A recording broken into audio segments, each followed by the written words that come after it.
Hello everyone, नमस्ते, आदाब, सत श्री अकाल। मेरा नाम है विक्रांत वार्ष्णे और आप देख रहे हैं वी स्क्वायर क्लासेस। जैसा कि मैं आपके साथ कॉम्प्लेक्स एनालिसिस की स्टार्टिंग कर चुका हूं। मेरा एक लेक्चर ऑलरेडी अपलोड हो चुका है, 10 मिनट का था, बहुत ही मस्त लेक्चर था। आपने नहीं देखा है तो प्लीज़ प्लेलिस्ट में जाइए, कॉम्प्लेक्स एनालिसिस के नाम से सर्च कीजिए, आपको लेक्चर मिल जाएगा। आज मैं आपको लेक्चर नंबर 3 कराऊंगा और उसमें लास्ट टाइम मैंने कॉन्जुगेट तक मैंने चीज़ें बताई थी, समझाई थी। मैं उसी चीज़ को कंटिन्यू करते हुए आपको आगे बढ़ता हूँ और मैं कुछ नए तरीके से आपको समझाने की कोशिश करूँगा। जो डाउट्स पिछले लेक्चर में रह भी गए होंगे conjugate of a complex number को लेके, वो आपके इस लेक्चर में ख़त्म हो जाएंगे। So let's start guys. So चलिए शुरू करते हैं। देखिए क्या कहता है ये कह रहा है कि कॉम्प्लेक्स नंबर हमें दिया हुआ है और हमें उसका कॉन्जुगेट निकालना है। बहुत सिंपल है, मैंने लास्ट टाइम भी आपको बताया था कि जो कॉफिशिएंट जहाँ पे आई का जो आई होगा उसका जो भी साइन होगा उसको हमें चेंज करना है, नथिंग एल्स। उसके अलावा हमें कोई चेंज नहीं करना है किसी भी चीज़ में। तो कॉम्प्लेक्स नंबर हमें दिया हुआ है ए प्लस आई बी, हमें सिर्फ आई के साथ जो साइन है उसको चेंज करना है। जो आई के साथ प्लस था हमने माइनस किया, ये हमारा कॉन्जुगेट हो गया। Same to same a minus i b है तो प्लस हो जाएगा। ए माइनस, देखो रियल पार्ट को हमें नहीं छेड़ना है, मैंने कहा ना सिर्फ आई वाले को छेड़ना है। तो माइनस ए तो एज इट इज़ है, यहाँ पे प्लस था यहाँ माइनस हो गया। ये आई है माइनस आई हो जाएगा, क्योंकि आई तो आई है ना, इमेजिनरी पार्ट को हमें चेंज करना है सिर्फ। माइनस आई वाई है प्लस आई वाई हो गया। ए प्लस बी की पावर आई एक्स है, ए प्लस बी माइनस आई एक्स हो जाएगा, क्योंकि मैंने कहा ना जो आई का साइन है उसको चेंज करना है। ई की पावर आई एक्स है, यहाँ पे माइनस आई एक्स हो जाएगा, सिंपल। अब हम बात करते हैं geometrical representation of a complex number. बहुत ही मस्त तरीके से समझाने वाला हूँ, बहुत मज़ा आने वाला है। मान लीजिए हमारे पास कोई कॉम्प्लेक्स नंबर है z is equal to x plus I y. भाई आप जानते हो कि इसको मैं इस तरीके से भी लिख सकता हूँ इन पोलर फॉर्म। भाई कोऑर्डिनेट्स की फॉर्म में अगर मैं लिखना चाहूँ तो इसको मैं x कोमा वाई भी लिख सकता हूँ और z को हम बोलते हैं एफ एक्स। ठीक है, ओके। अब चलिए शुरू करते हैं, देखते हैं भाई हमने किया क्या है। हमने ग्राफिकल लाइंस खींची, ये वाई एक्सिस, ये एक्स एक्सिस। भाई मैं आपको बता दूं, कॉम्प्लेक्स नंबर जब हम पढ़ते हैं तो कॉम्प्लेक्स नंबर में भाई वाई एक्सिस को हम इमेजिनरी बोलते हैं और एक्स को हम रियल पोर्शन बोलते हैं, यानी कि रियल लाइन। ठीक है, और ऐसे ही ये रियल हो जाएगी और इधर वाली ये सीधे नीचे जो हो जाएगी वो वाई हो जाएगी। तो r is equal to under root x square plus y. वही सिंपल सी बात है। ये एक्स पॉइंट, ये हमारा वाई वाई वाला पॉइंट है, ये एक्स वाला पॉइंट है। जब हम इसमें पाइथागोरस लगाएंगे तो आर क्या निकल के आएगा। वही सिंपल सी बात है, पाइथागोरस लगाएंगे तो आर इजिकल टू आएगा x square plus y square. It's as it is simple, बहुत ही मस्त है। देखो यहाँ तक चीज़ें समझ में आई, कुछ नहीं किया मैंने। ये वाई एक्सिस, ये एक्स एक्सिस, इसको मैंने इमेजिनरी बोला है, वाई को, एक्स को रियल पोर्शन बोला है। ये मेरा पोलर कोऑर्डिनेट है, पोलर फॉर्म में मैं इसको एक्स ही, भाई कोई भी लाइन है अगर आप उसको 2,3 को आपको ड्रॉ करना है तो ग्राफ पे, तो एक्स पे 2 और वाई पे 3, तो उसको पॉइंट बना के हम लिख देते हैं ना 2,3। तो वही चीज़ यहाँ पे मैंने आपको समझाई है। मान लीजिए एक्स को, एक्स वाई कहीं भी हो सकते हैं, मुझे नहीं पता। चलिए अब देखो, अब मैं जानता हूँ भाई वर्टिकल जो है मेरा y is equal to are sine theta होता है, और जो हॉरिजेंटल है, जो लेटी हुई लाइन है, वो होती है हमारी x is equal to are cos theta. भाई रियल लाइन हमेशा x is equal to are cos theta y, ये तो हमने वेक्टर पोर्शन में हमने पढ़ रखा है। अब इसको ही हम स्क्वायरिंग और एडिंग करेंगे। जब दोनों को स्क्वायर और ऐड करेंगे तो कुछ इस तरह से r कॉमन हो जाएगा। आर स्क्वायर कॉमन होने के बाद sine square theta plus cos square theta, ये तो होता है भाई 1। तो सिंपली यहाँ पे क्या बचेगा, r square is equal to x square plus y square. अब स्क्वायर रूट छोड़ दो, अंडर रूट चढ़ा दो। अब हमें क्या पता है भाई, मॉड जेड भी इसके बराबर होता है भाई, मॉड्यूलस मतलब मैग्नीट्यूड। ठीक है, तो r is equal to modulus of z, modulus of z is equal to ये। क्लियर है। सो अब हमने इसको क्या बोला, this is called modulus of complex number और मैग्नीट्यूड ऑफ कॉम्प्लेक्स नंबर। देखो एम्पलीट्यूड की बात हो या आर्ग्यूमेंट की बात हो, सिंपल है। Amplitude argument is equal to argument of z, यानी कि कॉम्प्लेक्स नंबर इजिकल टू होता है थीटा, और जो कि इक्वल्स टू होता है tan inverse y upon x. भाई सिंपल सी बात है। आप यहाँ देखो, हमने इस चीज़ को क्लियर किया। ये क्या है, ये हमारा एक्स एक्सिस, ये सॉरी ये वाई एक्सिस, ये एक्स एक्सिस। ठीक है, टेन का फॉर्मूला क्या होता है, पंडित बद्री प्रसाद हर हर बोल। ये होता है टेन, तो perpendicular upon hypotenuse, perpendicular y upon upon hypotenuse sorry upon base. Y upon x आया, ठीक है, tan theta is equal to y upon x आया। ये बात आपको क्लियर हुई। जब थीटा निकालेंगे तो टेन इनवर्स हो जाएगा। ये चीज़ मैंने यहाँ पे आपको दिखाई हुई है। ओके, अब चलिए देखते हैं आगे। अब कुछ प्रॉपर्टीज़ हैं मॉड्यूलस की, वो हम समझ लेते हैं। मान लीजिए mod z equals to zero होता है। किस कंडीशन में ज़ीरो होता है? जब जेड बराबर ज़ीरो होगा। याद रखना है सिर्फ कि modulus of Z equals to zero हो सकता है कब? जब सिंपली कॉम्प्लेक्स नंबर पूरा ज़ीरो होगा, यानी कि X plus I Y is equal to zero होगा। ठीक है, X plus I Y is equal to zero, तो modulus of X plus I Y is equal to also zero, क्योंकि Z बराबर होता है एक्स प्लस आई वाई। ये बात आप बहुत अच्छे से जानते हो। Product of two complex numbers is equal to modulus अलग अलग हो जाता है। आर्ग्यूमेंट भी सेम होता है, 1 2 3 कितने भी ले लो, ज़रूरत नहीं है, पर हम 2 3 से ही काम चला लेंगे। Argument of z one into z two is equal to होता है z one plus z two. ये सेम टू सेम लॉग की प्रॉपर्टी है एकदम, देखा जाए तो सेम टू सेम लॉग की प्रॉपर्टी यहाँ पे लग रही है। अभी मान लीजिए z one upon z two है यहाँ पे मॉड्यूलस में, तो सिंपली मॉड्यूलस अलग अलग हो जाएगा। सिर्फ ब्रेक कर देते हैं इसको, हम सेपरेट कर लेते हैं। कंडीशन क्या रहेगी बस कि मॉड्यूलस ऑफ जेड जीरो नहीं होना चाहिए किसी भी कंडीशन में। यहाँ पे argument of z one upon z two is equal to हो जाता है z one minus z two. ठीक है, चलिए आगे देखते हैं आगे क्या कहता है। अब एक बहुत ही सिंपल सी थ्योरम है, डी मोइवर्स थ्योरम। आपने बहुत अच्छे से 11th की एनसीईआरटी में पढ़ी होगी, बहुत मस्त तरीके से दी हुई है। वो कहती है कि if n is a positive और नेगेटिव इंटीजर। भाई n या तो पॉजिटिव है या नेगेटिव है, यानी कि माइनस n हो सकता है प्लस n भी हो सकता है। अब n में कोई भी वैल्यू आ सकती है। वो कहता है कि अगर cos theta plus i sine theta की होल पावर n है, तो मैं उसको लिख सकता हूँ cos n theta plus i sine n theta.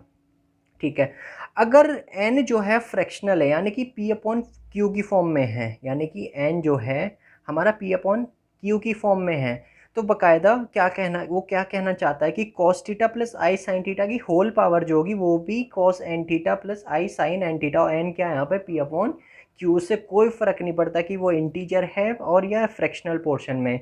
Okay guys, चलिए एक एग्जांपल देख लेते हैं, बहुत ही सिंपल सा। मान लीजिए उसने कहा है कि cos theta plus i sine theta की होल पावर n है, तो हमें फाइंड करने को कहा है x एंड y। भाई सिंपल है, डी मोइवर्ट थ्योरम लगाइए। cos theta plus i sine theta की whole power n is equal to cos n theta plus i sine n theta. n की जगह पे हमारा 7 पुट कर देना है, बस इतना सा काम करना है। जैसे ही पुट करेंगे आप, तो cos 7 theta plus i sign 7 theta हमें मिल जाएगा। तो x इज इक्वल टू आएगा, जो रियल पोर्शन है वो है हमारा cos 7 थीटा, जो इमेजिनरी पोर्शन है वो है साइन 7 थीटा। यूलर्स थ्योरम आपने अच्छे से पता है, हाइपरबोलिक ट्रिगोनोमेट्री के फॉर्मूले मैंने ऑलरेडी करा रखे हैं, उसको जाके देख लेना, बहुत अच्छे से एक्सप्लेन किया हुआ है। बाकी यहाँ पे मैं बता देता हूँ कि ई की पावर आई थीटा होता है cos theta plus i sine theta, और ई की पावर माइनस आई थीटा होता है कॉस थीटा माइनस आई साइन। ठीक है, इतना समझ में आया। अब हम बात करेंगे पीरियोडिकसिटी ऑफ अ कॉम्प्लेक्स नंबर। भाई पीरियोडिकसिटी क्या है? किसी भी फंक्शन में कुछ भी ऐड करने के बाद दोबारा वही फंक्शन हमको मिल जाए, यानी कि ई की पावर जेड में कुछ भी ऐड करें हम, 1 2 3 4 5 6, तो हमें वही ई की पावर जेड वापस मिल जाए, उसको हम पीरियोडिकसिटी ऑफ अ कॉम्प्लेक्स नंबर बोलते हैं। चलिए एक एग्जांपल के थ्रू इसको समझने की कोशिश करते हैं। मान लीजिए हमें चेक करना है कि ई की पावर जेड जो है पीरियोडिक है या नहीं है। तो ई की पावर पीरियोडिकसिटी ऑफ ई की पावर जेड ऑन 2 पाई आई। चलिए 2 पाई आई जोड़ के देखते हैं इसमें। ई की पावर जेड में हमने 2 पाई आई जोड़ा, हमको क्या मिलना चाहिए? वापस ई की पावर जेड मिलना चाहिए। समझ गए आप लोग? ठीक है, अब हम करेंगे ई की पावर जेड प्लस 2 पाई आई। अब इसमें हम प्रॉपर्टी लगाएंगे भाई, जो जब पावर्स में दो चीज़ ऐड होती है तो हम उसी चीज़ को मल्टीप्लिकेशन में कर लेते हैं। ई की power Z plus dot E की पावर 2 पाई आई, इसको मैंने ब्रेक कर लिया। अब ई की पावर आई थीटा का फॉर्मूला लगाओ, यूलर्स फॉर्मूला जो है ये वाला, इस तरीके से लगाओ।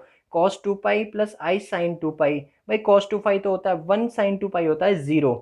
ठीक है, तो ये तो जीरो हो गई, बचा क्या? ई की पावर जेड, यानी कि पीरियोडिकसिटी ई की पावर जेड जो है 2 पाई आई पर पीरियोडिक फंक्शन है। ठीक है गाइस, तो इसका मतलब ये हुआ। आगे देखते हैं आगे। अब ऐसे ही कुछ फंक्शंस हैं भाई, देखो ये है तो ट्रिगोनोमेट्री का पोर्शन, लेकिन मैं कुछ फंक्शंस हैं जो आपको बता देता हूँ कि वो कौन से पार्ट पे पीरियोडिक होते हैं। जैसे कि साइन जेड है 2 पाई पे होता है, कॉस जेड 2 पाई पे होता है, कॉस जेड 2 पाई पे होता है, सेक जेड 2 पाई पे होता है, टेन जेड पाई पे होता है, कॉट वी पाई पे होता है। सिर्फ ये 2 पाई पे होते हैं, बाकी सब 2 पाई पे होते हैं ये फंक्शंस। तो यानी कि जैसे ही आप इस फंक्शन में ये ऐड करेंगे, आपको रिपीट में क्या मिल जाएगा, अगेन आपको साइन जेड ही मिलना है। चलिए एक देख लेते हैं कि हमें करना कैसे। आपको समझ में नहीं आएगा कि आप अब सर ये करना कैसे, चलो वो भी देख लेते हैं। बहुत सिंपल है। मान लीजिए साइन 2 पाई प्लस जेड है, इसको हमें दिखाना है साइन जेड, यानी कि इसकी हमें पीरियोडिकसिटी चेक करनी है। हमें दे क्या रखा है, sine 2 pi plus z is equal to sine z. हमने एलएचएस उठाया, एलएचएस उठाया भाई, हम जानते हैं sine theta is equal to होता है ई की power i theta minus e की power minus i theta upon 2 i. ये बहुत अच्छे से आप जानते हैं। इसी चीज़ का यूज़ मैंने यहाँ पे किया। भाई थीटा की जगह पे कौन है, 2 पाई प्लस जेड, ये चीज़ मैंने पुट की। ठीक है, थीटा की जगह पे सिंपली मैंने 2 pi plus Z, 2 pi plus Z upon 2 आई, सिंपली फॉर्मूले में मैंने वैल्यू रखी है। उस चीज़ को मैं ब्रेक कर रहा हूँ, 2 पाई आई इंटू टू जेड आई। भाई मल्टीप्लाई किए मैंने, कुछ नहीं है, माइनस ई की पावर माइनस 2 पाई आई और डॉट ई की power minus Z I Z. ठीक है, अपॉन 2 आई। ये सिंपली मैंने कुछ नहीं किया, मैथमेटिकली कुछ एक्सप्रेशन है उसको सॉल्व आउट किया है। अब देखो फिर से, अब हमने क्या किया कि ई की पावर आई थीटा का फॉर्मूला पुट कर दिया, to cos 2 pi plus i sine 2 pi. यहाँ पे 2 पाई कॉस 2 पाई होता है 1, ये 0, कॉस 2 पाई होता है 1, ये 0। सिंपली ये चीज़ मैंने की, बाहर ई की पावर आई जेड और ई की पावर माइनस आई जेड चल ही रहा है। ठीक है, अगेन अब ये फिर से फॉर्मूला किसका बन गया, साइन जेड का। तो यानी कि साइन जेड 2 पाई पर क्या है, पीरियोडिक फंक्शन है। ठीक है, अब हम बात करेंगे पोलर फॉर्म की। अब ऐसे ही आप चाहो तो और भी क्वेश्चंस कर सकते हैं, कॉस कॉसेक, ठीक है, उस तरीके से सारे क्वेश्चंस निपटा दोगे। अब आपको कोई कॉन्सेप्ट पता चल गया कि हाँ हमें करना कैसे है। ठीक है, अगर नहीं होता है तो मुझे आप कमेंट कर दो, मैं आपको उसका एक लेक्चर और बना के उसको मैं वीडियो बना दूंगा उसके ऊपर। अब ये देखना है कि polar form of a complex number क्या होती है। कुछ नहीं होती है polar form of a complex number. देखो जेड बराबर होता है एक्स प्लस आई वाई। भाई सिंपली आप जानते हो कि ए प्लस आई बी हो या पी प्लस आई क्यू हो, उससे कोई फर्क नहीं पड़ रहा, एक्स प्लस आई वाई। इसको मैं क्या लिख सकता हूँ, r cos theta plus i sine theta. Simple है। ये पूरा किसका फॉर्मूला होता है, ए की power i theta. Euler's formula याद करो, तो आर डॉट ई की पावर आई थीटा हो गया। बस यही चीज़ पोलर फॉर्म कहलाती है कॉम्प्लेक्स नंबर की, कुछ नहीं है। यहाँ पे ये एक्स, ये वाई प्लेन यानी कि इमेजिनरी एक्सिस, ये हमारी रियल एक्सिस। ठीक है, इसको मैं आर कॉस थीटा या आर साइन थीटा, बहुत अच्छे से आप जानते हो। ये रेडियस वेक्टर कहलाता है, ये हमारा वेक्टोरियल एंगल होता है, और ये जो लाइन हमारी जो गई है ये इनिशियल लाइन होती है। ठीक है, बस इतनी सी बात है आपको याद रखनी है इसमें। अब देखो आगे क्या है, एक एग्जाम्पल है, एग्जाम्पल के तौर पे हम प्रूफ करके देखते हैं कि हमें एग्जैक्टली इमेजनरी और रियल पार्ट कैसे निकालना होगा। मान लीजिए हमें कोई कॉम्प्लेक्स नंबर दिया a प्लस आई बी, और हमने उसको लेट कर लिया r cos theta plus q. भाई हम जानते हैं कि z बराबर होता है एक्स प्लस आई बी, और उसको पोलर फॉर्म में जब कन्वर्ट करेंगे तो ई की पावर आई थीटा होता है। आई थीटा का फॉर्मूला होता है cos theta plus i sine theta. ठीक है, अब इसको कंपेयर करना है, इसमें से रियल और इमेजनरी अलग कर लेना है। रियल इसके साथ आ जाएगा, इमेजिनरी इसके साथ आ जाएगा, तो A is equal to are cos theta, B is equal to are sine theta. तो इसको इक्वेशन ए और बी बोला है मैंने अलग अलग। एडिंग एंड स्क्वायरिंग, सिंपली कुछ नहीं करना है, ऐड करना है, सिंपली स्क्वायर करना है। अगेन हम जैसे ही इसको ऐड करेंगे तो ये तो हो जाएगा 1/cos² theta plus sin² theta. आप 7th क्लास से रटते हुए आ रहे हो, भाई 1 होता है।